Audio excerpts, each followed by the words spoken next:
This is a ManeHustle Media podcast.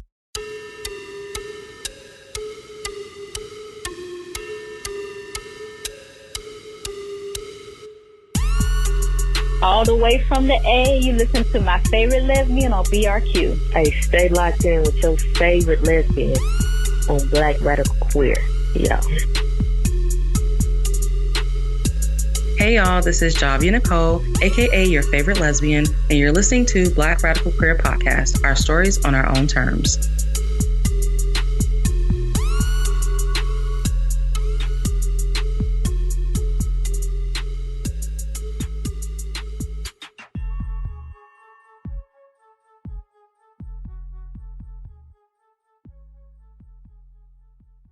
Hey y'all, this is Jhavia Nicole. Welcome to another episode of Black Radical Queer Podcast. Thank you, of course, for tuning in once again. I really appreciate it. So today what I want to focus on is gender and sexuality. And I want to look at it I guess you could say at a 101 level, just to explore it a little bit. What sparked my interest in talking about this topic at this time were a couple things. There's always some things going on that are relevant to gender and sexuality, but specifically recently what caught my attention, number one, was the discourse that's happening around Dwayne Wade's daughter, Zaya Wade. There's also a news story that I saw circulating about Alexa Negron, I think is how her last name is pronounced. I might be wrong on that. But Alexa is the trans woman who was murdered in Puerto Rico.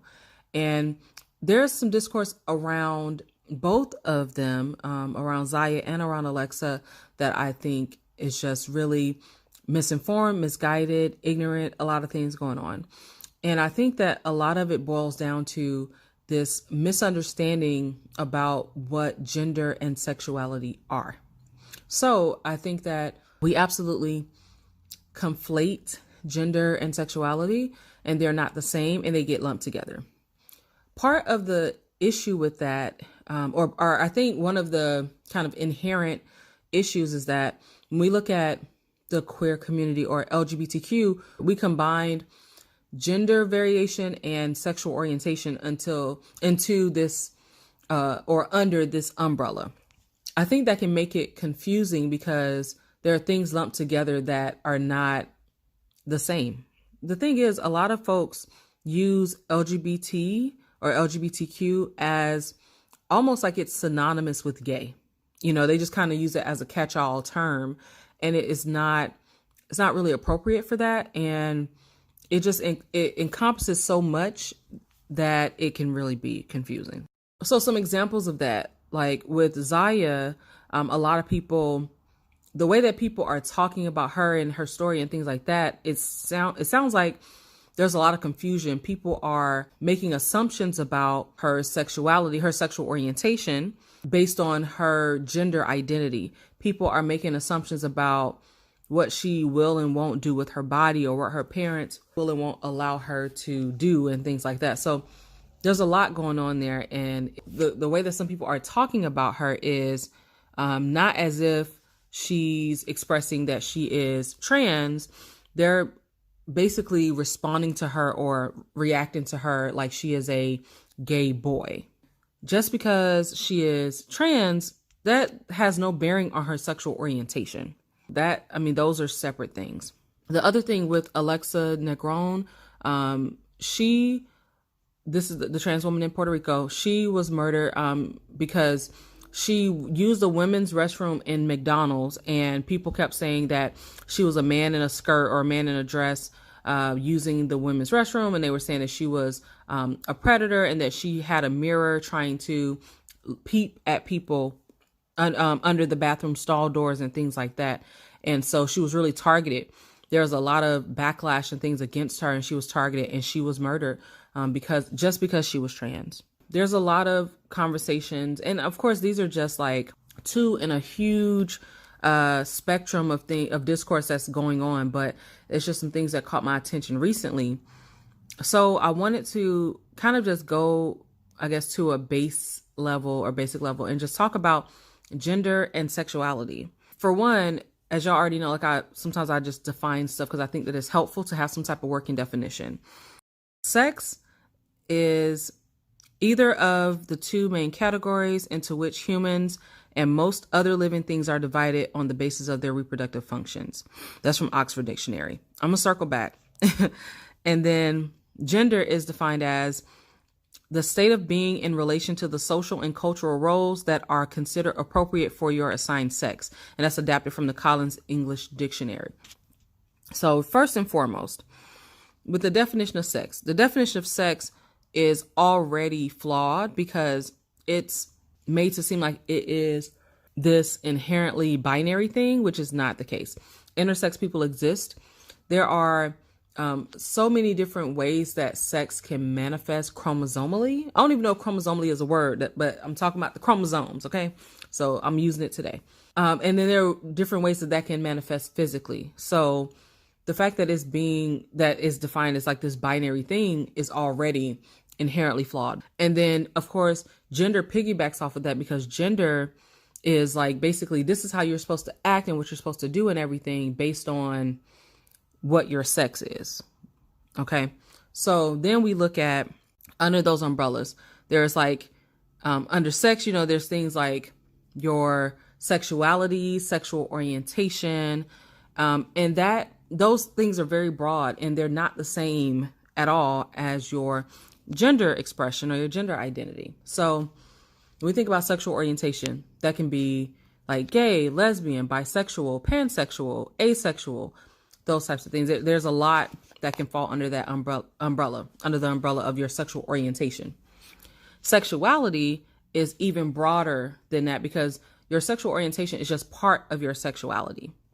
It's not the end all be all. So my sexual orientation is lesbian, but my sexuality, when I think about the broader umbrella, I would say that I am queer. So that's why I say that I am queer and a lesbian, because my orientation, or what I consider to be my affinity, is for women. I lean more toward women identified people. But my orientation overall is queer because I also can acknowledge other things that factor into that. So when you think about sexuality, other things that can be part of that are your attraction, because your orientation is not limited to attraction. Like attraction and orientation aren't synonymous. Okay. So for instance, I am a lesbian. That is my orientation. My affinity. So like the direction I lean in the most, who I, wish to have sexual and romantic relationships and stuff with, are majority women. That's who I lean toward. However, since I also identify as queer, I recognize that my attraction is much broader than that. I'm not only attracted to women. Now, I can be attracted to all kinds of genders of people. I can be attracted to women, to men, to non-binary people, to trans folks, to whatever, it's a whole bunch of different things that fall under that gender umbrella that we'll circle back to. But I can be attracted to a whole bunch of folks. But to me, my orientation is not just about attraction. That's a part of it, but that's not the end all be all, because it's also about like attraction plus like desire and things like, for me, like, kind of it combines my attraction and like my relationship orientation and things like that, what I desire in a relationship, who I desire to have that with. Okay. So sexual orientation, heterosexual, homosexual, whatever, sexuality, broad things. You can be, a part of your sexuality can be that you are kinky or you are vanilla, you are into swinging, like you like having multiple partners, whatever. All of that stuff can factor into your sexuality. Okay. So it's a broader umbrella. So then there's also, of course, like gender identity and gender expression. So I said that I could, be attracted to folks from a wide range of genders. So your gender identity is, how you identify, like what is your gender? And then your gender expression would be how that manifests, how you display that. And there's so many different combinations for how that can come out. And the thing is, when you look at sex and gender from a binary perspective, if you look at gender as okay, this is the sex you were assigned, and consequently, this is the way that you should display that or perform that. That's a very limited view of what gender expression looks like. So the way it typically looks is that, okay, well, because your sex is female, that means your gender is woman. And that means that here are all the things that you should subscribe to because you are a woman. Your sex is male, you are a man, your gender is man. So here, your gender expression should be whatever the things that fall under man. All right, so that's kind of the typical binary trajectory for that. Sex is female, gender is woman. Your gender expression would be feminine. You're supposed to dress a certain way. You're supposed to behave a certain way. There are certain activities you're supposed to do. You're supposed to cook. You're supposed to clean, be domestic, want a husband, all this type of stuff. And there's even with that gender and gender expression, there is, sexuality and sexual orientation that are associated with those two. So it's like, okay, well, because you are feminine, well, let's go back to sex. Because you are a female, that means you are a woman, which means that your gender expression should be feminine, which means that you should desire masculinity.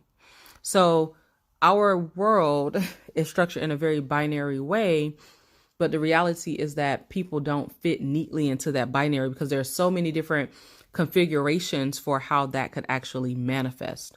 Let's say that your sex is female, but okay, your gender expression could be that you are, sometimes you express yourself more in a feminine way, you dress more feminine, sometimes you dress more masculine, you just kind of, mix it up. Or let's say your sex is female, you identify as a woman, but you dress in a very masculine way. That could be considered gender nonconforming. You're not conforming to what the standard gender expression is for your gender. Like, because you're a woman, you're supposed to express that womanhood a certain way. Like, that's what's socially acceptable. But in reality, your gender expression may veer off from that. And so we have to have a better, fuller, broader understanding about sex and gender, how they relate to each other, because they do have a relationship, but they are not the same thing. They're not at all.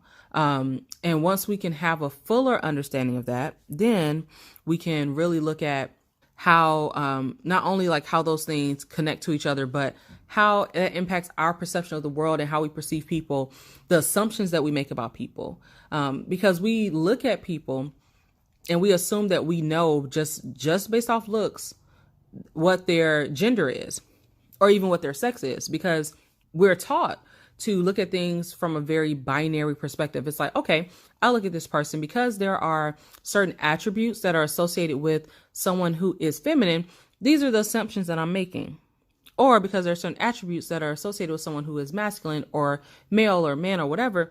These are the assumptions I'm making. And that's what we go out into the world with. Like, okay, this person looks like a woman or this person looks like a man. But that's because in the social construct that is gender and gender expression, there are things that have been assigned. It's like, okay, well, I'm assuming that this person is a man because this is how they dress and this is how they look and this is how, these are all the things that I associate with that gender expression, or these are all the things that I, and that gender expression and that gender identity is associated with a specific sex. So here's everything that I'm assuming. And if it doesn't fall into that, then it is wrong. And that's a lot of times how we look at the world. It doesn't leave a lot of room for flexibility, and we need flexibility because sex and gender and sexuality and all this type of stuff are just as diverse as the people who are experiencing them. So basically there's a whole bunch of people. So that means there's a whole bunch of different ways that this can come about and that this can manifest in people. Okay. So in terms of gender, our society's binary. We look at man and woman. Those are the genders. And the thing is, even when we look at gender and sex are so conflated with one another, when we look at, like, let's say official documents and forms and stuff, it'll say gender, but it'll have the sex terms. So it'll say, what's your gender? Male or female? Those things, it's like they're used interchangeably, but they're not interchangeable. They are not synonyms. So, and then that's leaving out a whole bunch of folks. For instance, if you're intersex, what do you choose? It's not leaving you a lot of room. And if they're wanting to know gender, then minimizing it to sex still isn't appropriate. It's just things for us to think about. In terms of gender as well, there's been more and more information coming out and more education around gender. And it's something that is evolving as more people's voices are heard who are basically genders that are outside of this very limiting strict binary. So a term that I wanted to bring up on this episode is mages. So mages are marginalized genders. So that encompasses every gender that is marginalized, which is basically every gender that is not a cis man. Every other gender is marginalized in some type of way. So for me personally, this is something that's important because as I do like community service type work and organizing and social justice work, it's hard to basically come up with ways to describe like, hey, this is who I'm targeting without censoring men. So I'll give you an example. So I was hosting an event and I'm like, okay, the event was open to basically anybody who was a person of color who did not identify as a man. But it was like very difficult to say that. And I know that some people, they say non-men, like they use the term non-men. And I tried that out, but I did not like it. I'm just like, I'm not feeling this because I feel like it still centers men. Even if something that's not supposed to be about men, it centers men. And I wasn't okay with that. So luckily from just some education, some research, all kinds of things, learning from other people in the community, I learned the term mages. So now that I know for future reference, that's a term that I can use when talking about marginalized genders. The other thing too, about that term about mages is that it also includes transmasculine folks. Now, of course, in the situation that I was referring to, it wouldn't necessarily be the most appropriate term to utilize if it's an event where that's not open to men because, a trans man is still a man, right? But if it's a situation where I'm saying, hey, this opportunity or this event is open to anyone who is not a cis man, then I have an alternative to use. But it's still something that's a work in progress. Language is constantly growing and evolving and all those things. I do think mages is useful, but I also think we still need language around, let's say for that situation of the event that is for people who do not identify as men. And I don't want to say, hey, this person does not identify as a man. This is for people who do not identify as men. It centers men and I'm not okay with that. So, it's a learning process. But I think that it's helpful for us to recognize that it is something that is broad and that is evolving and that cannot be neatly packed into a binary. So I think that if we just kind of have a better understanding of that and do some research and take the time to do that, then it will be helpful. Okay, so to recap that, sex and gender are not the same. Within this realm of sex and gender, we have gender expression, we have gender identity, we have sexuality, sexual orientation, all these things to think about, and they are not interchangeable. Also, I think that it's important for us to stay informed and stay educated and just continue to try to learn as much as we can because it's really useful. And then too, as you learn, then you may be able to find better language that helps you or helps people close to you or just helps you be a better person because you can be more understanding and inclusive of other folks. It doesn't even have to be about you personally. Another thing that I wanted to touch on that is relevant, it's just like a pet peeve of mine. I hate the phrase preferred pronouns. Y'all, it really irritates me. It's like that really grinds my gears because someone's pronouns are their pronouns. It's not like, oh, these are my preferred, like these are the pronouns I prefer you to use, but you can use anyone because that's what preference implies. If you're like saying, oh, this is the preference, I can say, oh, I prefer to drink water, or I prefer sparkling water, but if you have, still water, I'll drink it. That's not the same as somebody's pronouns because that's how they're being identified. So A preference is like, okay, yeah, I would like this. Like this would be my top choice. The sparkling water would be my top choice, my first choice. But if you don't have that, I'll still be perfectly fine with regular water. I won't be offended with regular water. It's not going to impact my identity to drink some regular ass water. But with pronouns, it's not like, okay, well, my pronouns are she, her, my preferred pronoun, but you can use any pronoun. No, because that's not the case. For some people, that is the case. But for a lot of people, that's not the case. The pronouns that they want you to use are the pronouns that they identify with. They're not okay with you just using any old pronouns. Like for me, I'm not comfortable with someone using he and him pronouns for me because those pronouns are typically associated with men and I do not identify as a man. So for me to be like, oh, she and her are my preferred pronouns, or she and they are my preferred pronouns, means that these are my first choice, but you can use any pronouns. And that is not the case. So it's just someone's pronouns. Just respect people's pronouns. Just ask them if you don't know. And then too, if you're in doubt, it is always okay just to use someone's name. We have names. You can utilize them, or just ask. So yeah, that really just kind of irritates me. All right, y'all. So I know I kind of got on a little soapbox about that, but I just wanted to mention it.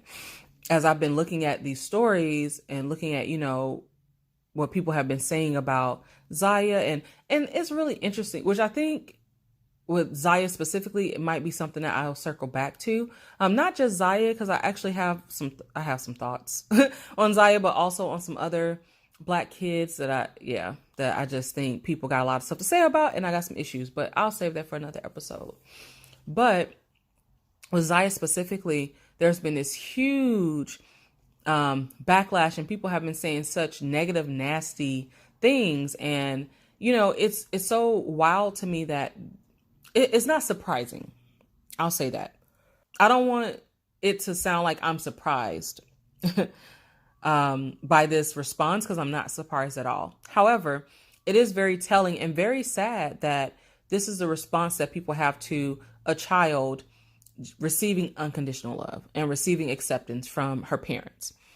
It's something really simple, but everybody feels like they have a say and have input. And it's so interesting to me because I'm like, this is her life. And this is, her and her family. What does this have to do with you? Why do you feel like you get to be an authority or weigh in or, oppose? Like I always say, you don't get to have an opinion about someone's identity. You just don't. You can feel how you want to feel, think what you want to think or whatever, but ultimately that person is who they say they are. And you don't get to tell them otherwise. Like each person is the authority of themselves. I'm the authority on my identity. You're the authority on your identity. And Zaya is the authority of her identity. So no one else can tell her. They can try, but ultimately no one else can tell her who she is. And they don't get to have, quote unquote, have an opinion. Like everybody has opinions, but ultimately that person's identity and their agency trumps whatever you think and whatever you say. But I'm really glad that she has that support.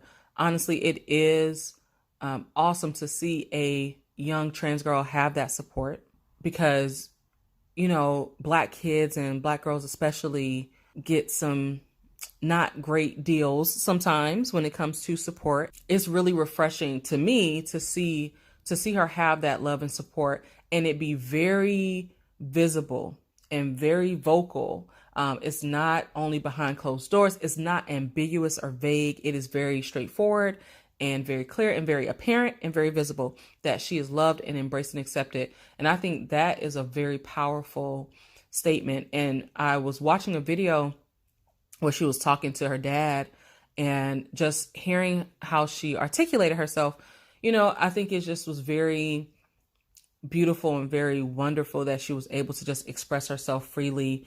And that her parents just listen when she says who she is. And so many people's parents don't do that.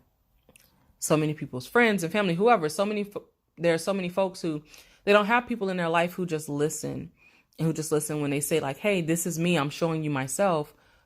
they're so used to that being ignored. And so I think on some level, that's part of the issue. It's like this girl and her family have the audacity to not only live authentically, but to be very visible and vocal and like out about it. My thing is, it's not even like this is they're not doing anything, I don't think, out of the ordinary. Like they're not going out of their way to do. I just think it's like, okay, well, you see interviews and you see them just living their lives, but it still seems to be audacious and it still seems to be bold because people cannot believe that that's what they're actually doing. Like, oh, you are daring to truly accept your child, and you're daring to allow your child to be herself. You're daring to listen to your child when she tells you who she is, instead of trying to dictate who she is, instead of you telling her who she's going to be. And we have to acknowledge the fact that there are a lot of parents who do that, and a lot of parents who feel like it is their right. It is their right to shape and mold, not just like the direction their child goes in, but their child's actual identity. You know, they feel like, I have the right, because I'm your parent, I have the right to say who you are and to make that decision for you and for you to go in the way that I want you to go. We forget that children are also individuals. And because you birthed an individual doesn't mean that you have the right to determine who they get to be. Like, we don't get to decide that. We get to decide that for ourselves. We don't get to decide that for another person. And a child, even if they are your child, they are still their own person and they're not a possession. So just because this is your child doesn't mean that you get the right. That doesn't mean you have the right to dictate who they are, like the person that they are. And I think so many parents actually feel like they do. So many parents feel entitled to their child's personhood.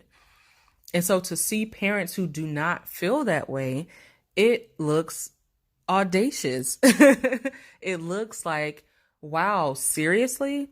Y'all are just letting her do whatever? Y'all are just letting her make these decisions? And these are major things. It's like, they're just not stopping her from being who she is. It's not about, oh, we let her be her. She's just being herself, and they're accepting that and they're embracing that. So they're making room for it. They're making room for her to be herself. And that's such a beautiful thing. And I think it's also rare. It's also something that I have noticed that more and more folks, at least from my generation, are doing more, because we can look at the generations before us and see parents who try to dictate who their children would be. And we can say we've had experience with parents trying to dictate who their children should be. And as a generation, we are trying to do better with our mental health and with our trauma, and, just try to be better people. It's still a work in progress. And of course, I'm not speaking for every single person in this generation, but I have noticed a shift, and I hope that shift continues, that we are we're not trying to parent the way that our parents and their parents parented. They parented in a way that was appropriate for the times, but when you know better, you do better. And I think that they're just, with Zaya's parents, they're showing an example of that, knowing better and doing better, and trusting this girl to know who she is and to be able to share that. And that's the other thing too. I know this is kind of shifted from me talking about, it's still relevant to me talking about gender and stuff, but it's kind of shifted to me talking about kids and parenting and stuff. But, sometimes I just got to roll with me. All right. Sometimes I just got to go with me. But it's so interesting to me because I've noticed, and this is something my wife and I talk about, but people look at children like they don't know anything. And I think children are brilliant. I always say that. Children are very smart. They know a lot. And just think back to your childhood. Like, people are saying like, oh, they're just letting her do whatever and making all these major decisions, and she should wait till she's older. The reality is, I knew who I was when I was younger, and I am that person. I knew, like, of course I've grown and I've gotten older, and I'm very grown now, but things about myself, my gender identity, and that's a whole other thing. And I've always had some contention around that, but I knew that at the age of like 5. I knew my orientation. I knew that I like girls at the age of 5. Like, this is not something that it takes until adulthood to figure out. We just have this distrust for children, because children are looked at as not knowing anything, and like, oh, you just have, basically there's just no way they can know that young. And I'm like, no, that's not true. There's so many things that if we look back, we know that we knew at a younger age. And so this is no different. Like, she is fully capable of knowing who she is and knowing how she feels. So yeah, we have to be more trusting of kids to like tell us who they are, and for us to believe them, and to actually go to align with that, instead of trying to oppose it and trying to shift them in a direction that we want them to go in. Something that I really do appreciate about growing up is that I feel like my mother made an effort to get to know my sister and I. She didn't lump us together. She didn't make assumptions about who we were. She genuinely asked us, like, what do you enjoy? What makes you happy? That type of stuff. Like, what do we want to do? She didn't really try to like push us to do things that just because she wanted us to do them. She really made an effort to get to know us and engage with us according to what we showed her and what we told her. And I think that it's something that can be very simple, but it's just not common for parents to operate that way. And maybe it's just because of an age thing. I mean, my mom wasn't like all extra young, but she was fairly young when she had us. And maybe that's a part of it. I don't know. I mean, because she's younger than quite a few of my friends' parents, so like my mom's in her 50s and a lot of my friends' parents are in their 60s. So maybe it's an age thing. I don't know, but we got to do better in that regard. Okay. I know I veered off. But yeah, what I was seeing kind of circulating about Zaya is what kind of sparked all this anyway. So I guess I wasn't too far off to kind of start talking about children and all that kind of stuff. So that's honestly it for this episode. I didn't want it to be super, super dense because I really just want to drive home the point that gender and sexuality are not the same. They do have a relationship with each other, but they're not the same. And to just kind of challenge everyone to make an effort to explore more and learn more about sex and gender and about sexuality and what all of that looks like and what it means and the different ways that it can manifest. I think that it's very interesting. It can be very enlightening, and it could just help you be a better person and be more understanding of folks. That's basically it for this episode. I do appreciate you tuning in. I do want to also shout out my patrons. Thank you so much for your support. It definitely does mean a lot to me. I really appreciate it. And if you want to become a patron, you can do so on patreon.com. That's patreon.com/Black Rad QWR, BLK RAD QWR. Y'all already know. So that's how you can, get connected on Patreon. Season 3 of BRQ is almost over. Just so that y'all know, just in case you didn't know, just to remind you that once I finish the episodes for this month, then I am going to be taking April off. And then I'll be back with the next season starting in May. I was about to say season and not season. Struggling. Yeah, that means I've probably talked enough. All right, y'all. Thank you for tuning in. I appreciate you. Of course, y'all can slide into my DMs and all kind of stuff, or leave comments and those types of things if you want to have a conversation. I do actually want to do other episodes that have to deal with gender and sexuality at other times. So it's something that is foundational that'll be circled back to, but I just had to get that off my chest, honestly, because people been getting on my nerves. I've been getting real irritated seeing some of the stuff that's being said. So yeah, that's it for this episode. Thanks, y'all. All right. For real, this time I'm out.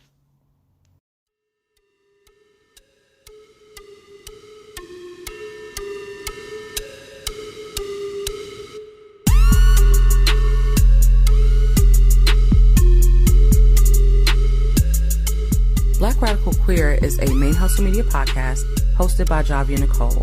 BRQ is produced and edited by Charmaine Fury, and the show's theme music was created by The Brothers Records. You can connect with us on Twitter or Instagram at Black Rad Queer. That's BLK RAD QWR. You can also connect with us on Facebook through the Black Radical Queer Podcast Facebook fan page or the BRQ discussion group. You can get Black Rad Queer merch on teespring.com/Black Rad Queer, BLK RAD QWR.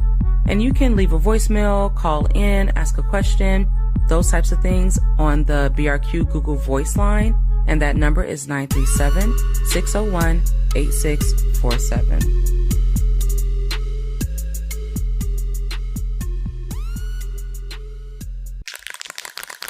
ManeHustle Media. Turn your side hustle into your main hustle.